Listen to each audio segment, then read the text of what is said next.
Hello students of class 12, আমরা একটা নতুন ইউনিট শুরু করছি, অর্থাৎ ইউনিট 9 শুরু করছি। যে ইউনিটের নাম হচ্ছে অর্ধপরিবাহী অর্থাৎ সেমিকন্ডাক্টর এবং ইলেকট্রনিক্স।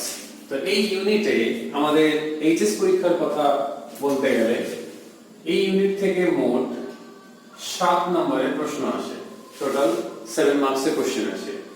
এর আন্ডারে আমাদের দুটো অধ্যায় পড়তে হয়। তো একটা তো যেটা আমরা শুরু করছি অর্থাৎ সেমিকন্ডাক্টর কিংবা অর্ধপরিবাহী, আর সেকেন্ড যেটা আমাদেরকে পড়তে হবে এর পরের যে চ্যাপ্টার, দুটো চ্যাপ্টারই বেশ ইন্টারেস্টিং এবং মোটামুটি বড় চ্যাপ্টার, অনেক কিছু শিখতে হয়। এন্ট্রান্সেও দুটো চ্যাপ্টার খুবই কাজে লাগে। দ্বিতীয় চ্যাপ্টার যেটা হচ্ছে আমাদের, সেটা হচ্ছে ডিজিটাল বর্তনী অর্থাৎ ডিজিটাল সার্কিট। তো এই দুটো চ্যাপ্টার মিলে তোমাদের 7 মার্কসের প্রশ্ন থাকে। তো এই দুটো চ্যাপ্টার আমাদের একটা খুবই গুরুত্বপূর্ণ লক্ষ্য, কারণ হচ্ছে যেহেতু তোমাদের উচ্চ মাধ্যমিক পরীক্ষায় প্রায় 20 নম্বরের অংশ বাদ পড়েছে, তাহলে স্বাভাবিকভাবে 2021 সালের ছাত্রছাত্রীদের জন্য বলছি, এইচএসএ যারা দেবে, তো তাদের ক্ষেত্রে এই চ্যাপ্টার থেকে মেবি আরো বেশি নাম্বার আসবে। যখন জানানো হবে কাউন্সিল থেকে তখন আমরা বুঝতে পারবো। তো আপাতত আমরা নরমাল যেভাবে পড়ি ওইভাবেই পড়বো। তো সবই পড়বো আমরা, যা রয়েছে আমাদের সিলেবাসে। তো নাম্বার কম থাকুক বেশি থাকুক আমাদের কোনো সমস্যা হবে না। তো সবচেয়ে প্রথমে এই যে অর্ধপরিবাহী, যেখানে দেখবে হেডিং থাকে ইলেকট্রনিক্স বলে, তো ইলেকট্রনিক্স সম্বন্ধে একটু বলবো। পরীক্ষাটা সেটা জরুরি না, কিন্তু নিজের কনসেপশনের জন্য। তো ইলেকট্রনিক্স একটা ফিজিক্সের শাখা, এখন একটা আলাদা ব্রাঞ্চ হিসাবে একটা প্রতিষ্ঠিত সাবজেক্ট। যেরকম এমএসসি ফিজিক্সে করা হয়, এখন এমএসসি ইলেকট্রনিক্সও হয়, অনেকদিন থেকেই হয়। তো ইলেকট্রনিক্সে কি হয়, নাম থেকে বুঝতে পারছি ইলেকট্রন, সেখান থেকে ইলেকট্রনিক্স। তো ইলেকট্রন আমরা জানি তার ভর কম, 9.1 × 10⁻³ কেজি, এবং আধান হচ্ছে ঋণাত্মক। সেই জন্য ইলেকট্রন খুব বেশি গতিবেগ নিয়ে কিন্তু গতিশীল হতে পারে, এবং এর গতি নিয়ন্ত্রণ করাও একটু সুবিধাজনক রয়েছে। এর গতিপথে যে বিচ্যুত ঘটানো কিংবা গতিপথ পরিবর্তন ঘটানো, সেটা আমরা তড়িৎ ক্ষেত্র এবং চৌম্বক ক্ষেত্র প্রয়োগ করে সেটা আমরা নিজের মতো করতে পারি। তো এই জন্য ইলেকট্রন একটা গুরুত্বপূর্ণ একটা ফ্যাক্টর আমাদের এই ইলেকট্রনিক্সের ক্ষেত্রে। তো এর প্রশ্ন হচ্ছে তাহলে ইলেকট্রনিক্সে কি হয় না, এটা হচ্ছে ফিজিক্সের সেই ব্রাঞ্চ যেখানে বিভিন্ন যন্ত্রপাতি, যেগুলোকে আমরা ইলেকট্রনিক যন্ত্রপাতি বলি, তার সাহায্যে আমরা ইলেকট্রনের গতি নিয়ন্ত্রিত করি সেই যন্ত্রগুলোর সাহায্যে। সেই ব্রাঞ্চে এই সংক্রান্ত সব আলোচনা করা হয়ে থাকে, তাকেই বলা হয় এবং সেটাকেই বলা হয় ইলেকট্রনিক্স। এবার ইলেকট্রনিক শাখা আমরা ফার্স্ট টাইম পড়ছি, কারণ বিগত কোনো ক্লাসে যেরকম অপটিক্স কিংবা তড়িৎ তোমরা আগে ক্লাস 10 কিংবা ক্লাস 8 কিছু পড়েছো, তো ইলেকট্রনিক্স এর আগে সেরকম পড়ানি। কিন্তু হ্যাঁ, ইলেকট্রনিক্স যেটা মূল ভিত্তি, সেটা হচ্ছে অর্ধপরিবাহী অর্থাৎ সেমিকন্ডাক্টর, সেটা সংক্রান্ত তোমরা ক্লাস 10 একটু পড়েছো। তো আমরা আলোচনা যেটা শুরু করব, আমাদের সিলেবাস যেখান থেকে শুরু হচ্ছে, সেটা হচ্ছে যে কঠিন পদার্থ কিভাবে তড়িৎ পরিবহন করে। তো এই সংক্রান্ত আলোচনা আমাদের আগেও রয়েছে, বিগত ক্লাসগুলোতে তোমরা মাধ্যমিক লেভেলে পড়েছো কিছু। তো কঠিন পদার্থের ক্ষেত্রে যেটা হয় সেটা কি না, আমি কঠিন পদার্থ বলতে এই চ্যাপ্টারে আমরা শুধুমাত্র কঠিন এবং সেটা যেন কেলাসিত পদার্থ হয়, অর্থাৎ ক্রিস্টালাইন ম্যাটেরিয়াল হয়। তাহলে কঠিন কেলাসিত পদার্থ এইটা। তো এইকে বলা হয় কি না, সলিড ক্রিস্টালাইন ম্যাটেরিয়াল। তো কেলাসিত পদার্থ কাকে বলবো আমি একটা ব্রিফলি আলোচনা করে দিচ্ছি। এটা হয়তো পরীক্ষা যতটা গুরুত্বপূর্ণ নেই, কিন্তু আমাদের সিলেবাসে যা রয়েছে আমি সেই মতেই বিশ্বাসী যে আমাদের সব পড়া উচিত। যেগুলো কম ইম্পর্টেন্ট সেটাও যেন আমরা বোঝা যেন থাকে আমাদের। তো এই ক্ষেত্রে কঠিন কেলাসিত পদার্থ বলতে বুঝি আমরা এটাই যে কেলাসিত পদার্থ একটা হয়, আরেকটা হয় অনিয়তাকার পদার্থ, যাকে আমরা বলি অ্যামারফাস। তো কঠিন পদার্থ এই দু রকমেরই হয়ে থাকে, যাদের নির্দিষ্ট জ্যামিতিক গঠন রয়েছে, অর্থাৎ কেলাসের একটা গঠন রয়েছে নির্দিষ্ট, অর্থাৎ জ্যামিতিক একটা নির্দিষ্ট নকশা রয়েছে। যেমন কেমিস্ট্রিতেও তোমরা পড়েছো ক্রিস্টাল সম্বন্ধে, বিসিসি স্ট্রাকচার পড়েছো, এসসি স্ট্রাকচার পড়েছো, এফসিসি স্ট্রাকচার পড়েছো, ঠিক ওই রকমই একটা নির্দিষ্ট জ্যামিতিক নকশা থাকবে। সেই যে জ্যামিতিক নকশা, তাকে আমরা বলি ল্যাটিস বলে থাকি। এই যে ল্যাটিস, একটা নির্দিষ্ট জ্যামিতিক নকশা, এটা তৈরি হচ্ছে কিংবা এর একটা একক কিংবা একটা ক্ষুদ্র পরিসর কিংবা একটা ক্ষুদ্র পরিমাণকে যেটা নিয়ে ল্যাটিস তৈরি হচ্ছে, তাকে আমরা বলি ইউনিট সেল, বাংলায় একে আমরা একক কোষ বলি। এটা হচ্ছে ইউনিট সেল। কারণ এই ধর আমি একটা সিম্পল উদাহরণ দিচ্ছি, যে কোনো কেলাসিত কঠিন পদার্থের ক্ষেত্রে তার অণু কিংবা পরমাণু একটা নির্দিষ্ট জ্যামিতিক নকশা থেকে থাকে, কিন্তু প্র্যাকটিক্যালি যদি বলা হয় অণু পরমাণু না বলে আমাদেরকে আয়ন বলা উচিত, সেটা বেশি অ্যাকুরেট হবে। তোমরা যদি NaCl এর গঠন দেখো তাহলে Na+ আর Cl আয়নগুলো নির্দিষ্ট জ্যামিতিক আকৃতিতে সজ্জিত হয়ে থাকে। যেটা আমি সিম্পল এক্সাম্পল দিচ্ছি, ধরো আমি একটা ঘনকের শেপ আঁকলাম, একটা কিউবিক স্ট্রাকচারই আঁকছি, কেলাসের সবচেয়ে সিম্পল স্ট্রাকচারের মধ্যে। তাহলে এই যে স্ট্রাকচারটা আমি আঁকলাম মোটামুটি একটা, তাহলে এই যে তোমরা শীর্ষবিন্দুগুলো দেখছো, এই শীর্ষবিন্দুগুলোতে সেই আয়নগুলোর অবস্থান থাকবে, যে পদার্থ যেরকম তার ক্ষেত্রে। অবশ্যই কেলাসিত পদার্থের কথা আমি বলছি। তাহলে এইটাকে আমি একটা একক কোষ হিসাবে বলতে পারি, অর্থাৎ ইউনিট সেল হিসাবে। একই রকম আমরা ত্রিমাত্রিক দেশে কিংবা 3 ডাইমেনশনাল স্পেসে যখন আমরা ডেভেলপ করব কিংবা কমপ্লিট করব, সে একটা গোটা ল্যাটিস দেবে আমাদের, গোটা স্ট্রাকচারটা তখন আমরা পেয়ে যাব। ঠিক আছে, যেটা একটা ব্লকের মতো বলছে, যেটা নিয়ে টোটালটা তৈরি হবে। এবার প্রশ্ন হচ্ছে, তাহলে এটা কেলাসিত পদার্থ হলো। আরেকটাকে আমরা এক্ষুনি বললাম যেটা, সেটা হচ্ছে অনিয়তকার পদার্থ, যাকে আমরা অ্যামারফাসও বলে থাকি। তাহলে বইতে দেখবে একটু একটু লেখা রয়েছে, আমি চেষ্টা করছি তোমাদের বোঝানোর জন্য। তাহলে অনিয়তকার যে পদার্থ রয়েছে, এই অনিয়তকার পদার্থ যাকে আমরা অ্যামারফাস বলি, এর আর ক্রিস্টালের মধ্যে যেটা মূল পার্থক্য, পরে তোমরা ফিজিক্স নিয়ে যদি মেজর স্টাডি করো তখন সলিড স্টেট ফিজিক্সে পড়বে কিংবা কনডেন্স ম্যাটার ফিজিক্সে। তো অনিয়তকার পদার্থ মানে হচ্ছে যেখানে স্পেসিফিক তার এই জিওমেট্রিক্যাল স্ট্রাকচার কিংবা নকশা, যেটা এই যে দেখতে পাচ্ছি আমরা, এরকম থাকে। ওই জন্য সেটা এলোমেলো ব্যাপার, একটা নির্দিষ্ট কোনো তার এরকম জ্যামিতিক নকশা কিংবা ইউনিট সেল থাকে, এগুলোকে আমরা অনিয়তকার পদার্থ। তো এই তো গেল গঠনের দিক থেকে। এবার তোমরা জানো কঠিন পদার্থের ক্ষেত্রে তড়িৎ পরিমাণ যেহেতু আমরা আলোচনা করতে বসেছি, তো এই ক্ষেত্রে যেটা লাগবে আমাদের সেটা হচ্ছে কি ইলেকট্রন। অর্থাৎ পরিবহন করার জন্য আমরা জানি ধাতুর ক্ষেত্রে মুক্ত ইলেকট্রন বেশি থাকে, তারা উত্তম পরিবাহী।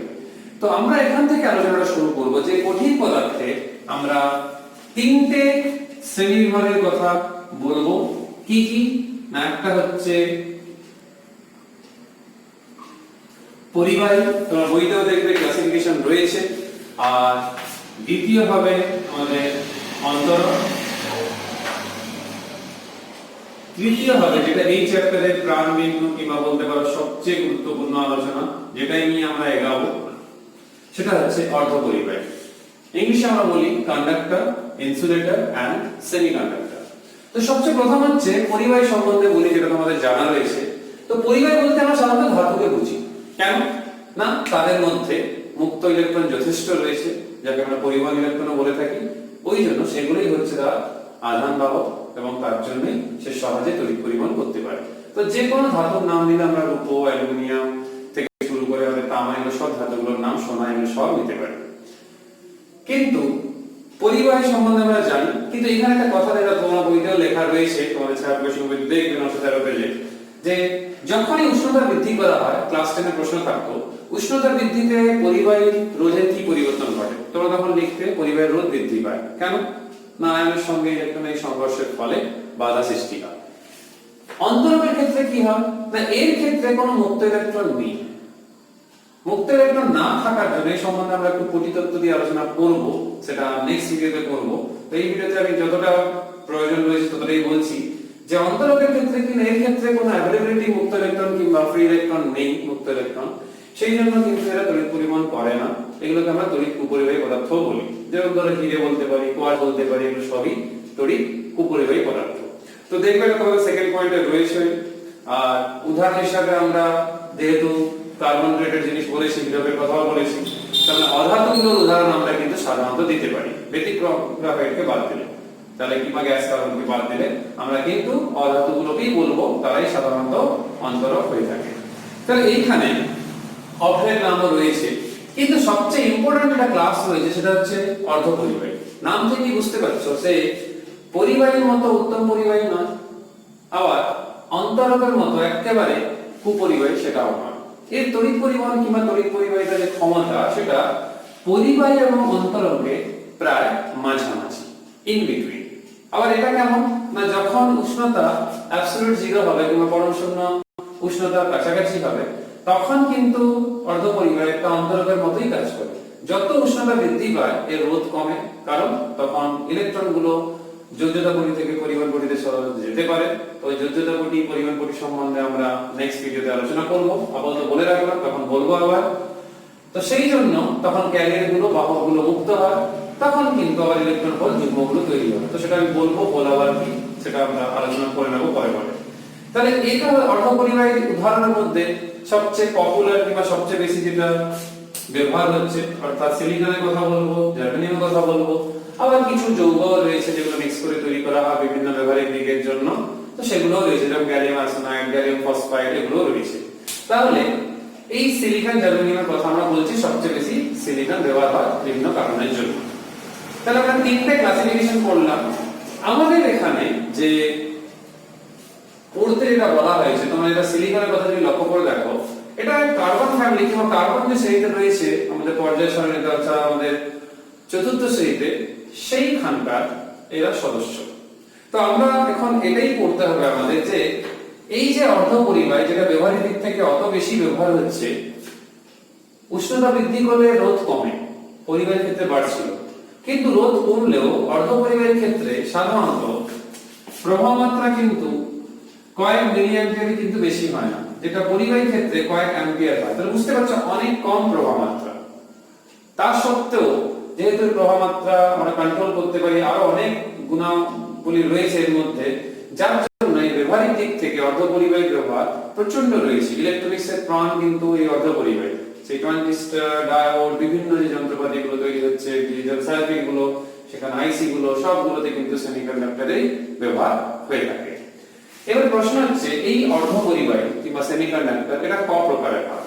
না, এই অর্ধপরিবাহী হচ্ছে দু প্রকারের।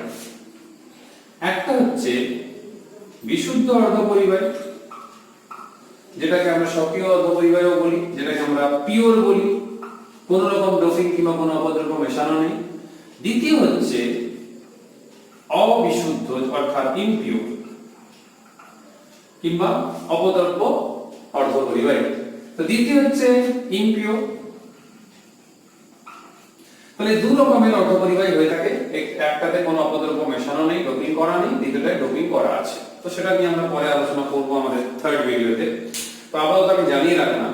তো আমাদের বইতেও তোমরা দেখতে পারো সবচেয়ে প্রথম আলোচনা করা হয়েছে বিশুদ্ধ অর্ধপরিবাহী নিয়ে। তো বিশুদ্ধ অর্ধপরিবাহী নিয়ে যদি আলোচনা করতে হয় তাহলে আমাদের সবচেয়ে প্রথমে যেটা জানতে হবে সেটা হচ্ছে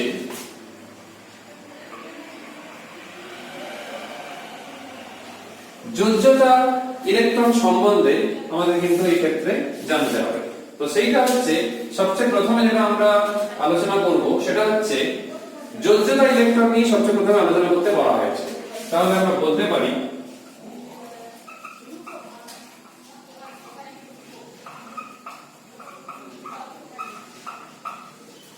যোজ্যতা ইলেকট্রনকে আমরা বলি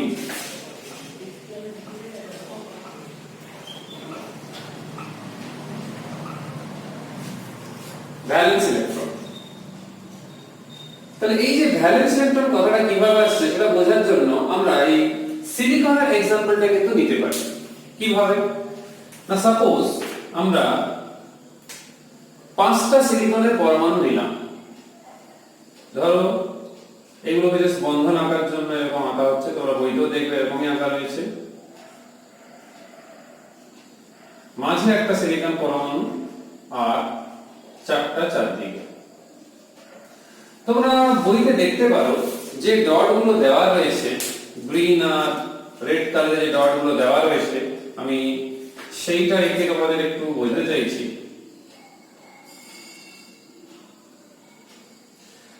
এই ডট গুলোর পাশে দেখবে রেড কালারের ডটও রয়েছে, তোমরা বইতেও দেখবে এরকম রেড কালারের ডট রয়েছে। তাহলে এখানে দেখো মোট পাঁচটা সিলিকনের পরমাণু রয়েছে। তাহলে সেন্টার পরমাণু থেকে আমরা বাইরের ইলেকট্রনের কথাই ভাবছি। তো সিলিকনের বাইরের কক্ষপথে ইলেকট্রন থাকে চারটি ইলেকট্রন, তোমরা কেমিস্ট্রিতে পড়েছো যে যোজ্যতা ইলেকট্রন মানে হচ্ছে যোজ্যতা কক্ষে বর্তমান ইলেকট্রন, তার মানে বাইরের কক্ষে যেটা অ্যাভেলেবল রয়েছে। তাহলে 4টা ইলেকট্রন রয়েছে, সে কি করছে, একটা সিলিকন পরমাণু তার পার্শ্ববর্তী আর 4টে সিলিকন পরমাণুর সঙ্গে কি করেছে না সমানভাবে ইলেকট্রন ব্যবহার করে, যে 4টে ইলেকট্রনের কথা বললাম বাইরে থাকে, সমযোজী বন্ধন সৃষ্টি করেছে, অর্থাৎ সমানভাবে ব্যবহার করে যেটা সৃষ্টি করেছে, যেটাকে আমরা বলি কোভ্যালেন্ট বন্ড। এই যে কোভ্যালেন্ট বন্ড সৃষ্টি করেছে, তাহলে ছিল 4টে, নিকটবর্তী 4টে পরমাণু থেকে আর 4টে ইলেকট্রন সমানভাবে ব্যবহার করে আলটিমেটলি তাদের বাইরের কক্ষপথে যেটা দাঁড়ালো সেটা হচ্ছে 8টে, অর্থাৎ 4 + 4 8, তাহলে 8টি ইলেকট্রন হয়ে গেল, তার মানে অক্টেট পূর্তি হলো, তাহলে অক্টেট পূর্ণ স্যাটিসফাই হলো। তো এইভাবে কেন করে, যাতে করে সে স্থায়িত্ব লাভ করতে পারে, স্টেবল হয়। তো এইভাবে সমযোজী বন্ধন সৃষ্টি করে সে স্টেবল হয়। তাহলে এই যে যোজ্যতা কক্ষে যে ইলেকট্রন রয়েছে কিংবা এই যে ইলেকট্রন, একেই আমরা বলি যোজ্যতা ইলেকট্রন। তোমরা বইতেও দেখবে, রিডিং দেবে, পরীক্ষাতে পড়ার নয় তবুও। তাহলে এই যে অক্টেট পূর্ণ হলো, কিন্তু এবার ভেবে দেখো, যখন উষ্ণতা 0 কেলভিন তখন থার্মাল এনার্জি স্বাভাবিকভাবে 0। তাহলে এই মুহূর্তে এই যে যোজ্যতা কক্ষে যে ইলেকট্রনগুলো রয়েছে তাদের কাছে কোনো শক্তি নেই কিংবা সেই পরিমাণ গতিশক্তি তাদের কাছে নেই, সে বন্ধন ছিন্ন করে বেরিয়ে আসবে। সেই জন্য সেই মুহূর্তে 0 কেলভিন উষ্ণতায় যে কোনো অর্ধপরিবাহী একটি অন্তরগ্রুপই আচরণ করে। কারণ হচ্ছে যে ক্যারিয়ার গুলো রয়েছে, বাহকগুলো যে রয়েছে, অন্তরকে যেরকম কোনো মুক্ত ইলেকট্রন থাকে না, ঠিক এরকমই এরা উষ্ণতা 0 কেলভিন হওয়ার জন্য এই ইলেকট্রন গুলো কিন্তু বন্ধন ভেঙে বেরিয়ে আসতে পারবে না। তো তোমার বইতেও রয়েছে, এটা পরীক্ষাতে তোমাদের কিন্তু কাজে লাগবে। কোনো মুক্ত ইলেকট্রন থাকে না যেহেতু বন্ধন ছিন্ন করতে পারছে না, এই জন্য অর্ধপরিবাহী 0 কেলভিন উষ্ণতায় অন্তরকের মতোই আচরণ করে। তো এটা পরীক্ষাতে ইম্পর্টেন্ট রয়েছে 1 নম্বরের প্রশ্নতে। এই ক্ষেত্রে আরেকটা কথা বলছি, এই যে আমরা অন্তরকের কথা বললাম কিংবা আমরা বলছি যে কুপরিবাহী পদার্থ, দেখো এই যে অন্তরক কিংবা কুপরিবাহী পদার্থ, এরকম আদর্শ কোনো অন্তরক কিংবা কুপরিবাহী পদার্থ কিন্তু নেই। প্রত্যেকটি অন্তরক এবং কুপরিবাহী পদার্থ বিশেষ ক্ষেত্রে তড়িৎ পরিবহন কিন্তু করবে। যেরকম একটা উদাহরণ দিচ্ছি, যে কোনো অন্তরককে যদি উচ্চ প্রাবল্যযুক্ত তড়িৎ ক্ষেত্রে স্থাপন করা হয়, তখন কিন্তু সে সেখান থেকে শক্তি সংগ্রহ করে কিন্তু তড়িৎ পরিবহন করবে। তো এটা কিন্তু সম্ভব, নরমালি হয়তো করে না, কিন্তু বিশেষ কেসে কিন্তু সে করবে। তার মানে আদর্শ অন্তরক বলে কিন্তু কেউ নেই। তাহলে এখানে আমরা যোজ্যতা ইলেকট্রন সম্বন্ধে জেনে গেলাম। নেক্সট যেটা আমাদেরকে জানতে বলা হয়েছে সিলেবাসে, সেটা হচ্ছে পরিবহন ইলেকট্রন। তো নাম থেকেই বুঝতে পারছো, এই যে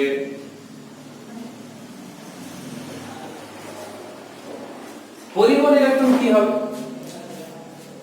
না, পরিবহনের জন্য এটা অ্যাভেলেবল আছে। এবার তোমরা স্বাভাবিকভাবে ভাবছো কি করে অ্যাভেলেবল হলো, এখনই তো আমরা বললেন বদ্ধ ছিল না। সাপোজ এরকম সমাজের বন্ধন দ্বারা তারা রয়েছে, তাদেরকে কোনোভাবে উত্তপ্ত করা হলো কিংবা কোনো এনার্জি সাপ্লাই দেওয়া হলো, তখন এদের মধ্যবর্তী ইলেকট্রন গুলো অনেকগুলো কিংবা কিছুগুলো, যতগুলোই হোক, যারা একটা নির্দিষ্ট মোটামুটি একটা গতিশক্তি লাভ করলো। লাভ করার পর যেরকম তোমরা দেখেছিলে, মনে করে দেখো ফটোইলেকট্রিক ইফেক্টে ফোটন আপতিত হলো, সেখান থেকে ইলেকট্রন নিঃসরণ হচ্ছিল। সে একই ভাবে এখানে কি হতো, সেখানে পৃষ্ঠ থেকে হচ্ছিল, এখানে তো পৃষ্ঠ থেকে হবে না। এখানে এই বন্ধন শক্তিতে ইলেকট্রন কি করবে, এই বন্ধনকে ভেঙে, এটা তো বন্ধন বোঝানো হয়েছে, বন্ধনকে ভেঙে বেরিয়ে আসবে। তো বেরিয়ে এসে সেটা এখন কি না, সেটা এখন মুক্ত ইলেকট্রনের ন্যায় আচরণ করবে, অর্থাৎ পরিবহনের জন্য এটি অ্যাভেলেবল। একে আমরা বলে থাকি কি, যে conduction electron, because it is available for conduction. এটা যে কোনো পরিবাহীর জন্য কিংবা ধাতুর ক্ষেত্রে যথেষ্ট পরিমাণে থাকে, তাই তারা সহজে তড়িৎ পরিবহন করতে পারে। এবারে যে কোনো কঠিন পদার্থের ক্ষেত্রে তার তড়িৎ পরিবহনের ক্ষমতা কিংবা তড়িৎ পরিবাহিতা যেটা নির্ভর করে, সেটা হচ্ছে স্মল এন এর উপর নির্ভর করে। স্মল এনটা কি না, স্মল এনটা হচ্ছে ইলেকট্রন সংখ্যা ঘনত্ব, অর্থাৎ একক আয়তনের মধ্যে 1 ঘনমিটার কিংবা 1 ঘনসেমি, তার মধ্যে কত সংখ্যক ইলেকট্রন আছে। অবশ্যই মুক্ত ইলেকট্রন কিংবা পরিবহন ইলেকট্রনের কথা বলছি। যত বেশি হবে তত তার তড়িৎ পরিবহন করার ক্ষমতা কিন্তু বেশি হবে। তো এই যে বেশি হবে তড়িৎ পরিবহন করার যে ক্ষমতা, তাহলে এন এর মান থেকে আমরা বুঝতে পারবো আমি একটা ছোট্ট এক্সাম্পল দিচ্ছি। n এর মান ধাতব পদার্থের ক্ষেত্রে মোটামুটি এইরকম ভ্যালু থাকছে, তোমার বইতেও দেখবে এরকম ভ্যালু রয়েছে লেখা। আবার এটা অ্যাপ্রক্সিমেটলি ইকুয়াল বলছি, এটা বলছি আমি ধাতুর ক্ষেত্রে বলছি। এবারে একই জিনিস যখন আমরা একটা অর্ধপরিবাহীর ক্ষেত্রে দেখছি, সেখানে দেখো আমি একটা অন্তরকের ক্ষেত্রে আগে বলে দিই। অন্তরকের ক্ষেত্রে যখন দেখছি তখন দেখো ভ্যালু কতটা কম। অন্তরকের ক্ষেত্রে দেখো কত কম, আর সেখানে অর্ধপরিবাহীর ক্ষেত্রে অন্তরক এবং ধাতু মধ্যবর্তী, মানে পরিবাহী মাঝামাঝি, মোটামুটি যেমন ধরো সিলিকনের ক্ষেত্রে যদি বলা হয় নরমাল টেম্পারেচারে, তাহলে এটা হচ্ছে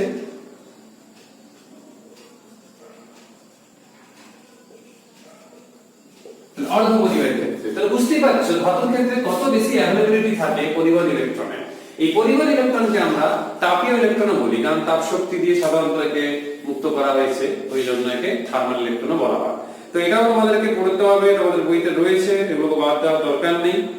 এইবারে জার্মেনিয়াম এবং সিলিকনের জন্য তোমরা লক্ষ্য করে দেখবে জার্মেনিয়ামের জন্য মান বেশি, তাই প্রভাবমাত্রা বেশি হয়, মাইক্রো অ্যাম্পিয়ার রেঞ্জে হয়।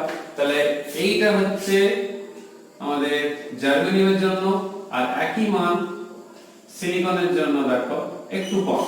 সিলিকনের একটু প্রভাবমাত্রা কম, কিন্তু সিলিকনের অন্যান্য দিক অ্যাডভান্টেজ বেশি, সুবিধা রয়েছে, তাই সিলিকনের ব্যবহার জার্মেনিয়াম থেকে প্রচুর বেশি।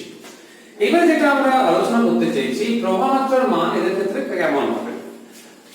না, জার্মেনিয়ামের ক্ষেত্রে মানটা এইভাবে হয়, মানে মাইক্রো অ্যাম্পিয়ার রেঞ্জে হয়, আর সিলিকনের ক্ষেত্রে এটা ন্যানো অ্যাম্পিয়ার রেঞ্জে হয়।